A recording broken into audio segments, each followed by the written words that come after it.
तर आज आपण आलो आहे एका स्पेशल ठिकाणी, एका स्पेशल म्हणजे खूप स्पेशल ठिकाणी. आणि आज आपण आपली सुरुवात इथूनच करणार आहोत. तर श्री स्वामी समर्थ मंडळी, माझं नाव प्रतीक्षा आणि मी सकाळी उठले. माझं डोकं खूप दुखत होतं, त्यामुळं मग मला माझा मूडच नव्हता. तरी मला जायचं होतं माझ्या शॉपला, त्यामुळे मी उठले. पटकन उठून माझं डेली रुटीन जे आहे ते आवरलं आणि आवरून मग मी गेले माझ्या शॉपवरती आणि शॉपला जाऊन पटकन झाडू बिडू मारून दिवाबत्ती केली. दिवाबत्ती करून मग मी, आज कोणी आलं नव्हतं, स्टुडंट पण नव्हत्या, त्यामुळे मग मी दिवाबत्ती केली आणि मी निघाले आपल्या स्पेशल लोकेशनवरती. मग मी पटकन गेले, जास्त दूर नसल्यामुळं मला वेळ नाही लागला आणि मी गेले माझ्या स्पेशल लोकेशनवरती आणि पटकन पाय वगैरे धुतले आणि मी आतमध्ये गेले. हे आहे स्वामी समर्थांचं केंद्र आणि आज गुरुवार असल्यामुळं आपली सुरुवात इथूनच होणार, कारण मी दर गुरुवारी आरतीला येतेच काही झालं तरी.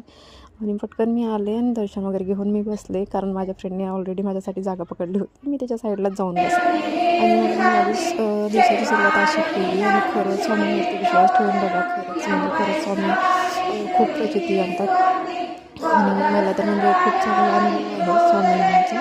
त्यामुळे माझा खूप विश्वास आहे त्यांच्यावरती. मला असं वाटतं की माझ्या काही वाईट जरी होतं आहे ना, ते माझ्या चांगल्यासाठीच होतं आहे असं मला वाटतं. त्यामुळे मग नंतर मी स्वामींची आरती वगैरे घेतली आम्ही आणि त्यानंतर पटकन प्रसाद देत होते, त्यांचा प्रसाद घेतला आणि प्रसाद घेऊन आम्ही निघालो. आणि खूप म्हणजे खूप गर्दी असते आणि खूप लोकं येतात. त्यानंतर मग मी आणि माझ्या फ्रेंडने चहा घेतला. चहा घेतल्यानंतर एक स्टुडंट आले होते, त्यांना थोडी मार्किंग कळत नव्हती. त्या आधीच्याच जुन्या स्टुडंट आहेत, त्यांना मग मी थोडीशी मार्किंग सांगितली. त्यानंतर मग आम्ही जेवण केलं. जेवण करून गाजराचा हलवा होता तो पण खाल्ला आणि त्यानंतर आम्ही घरी निघालो.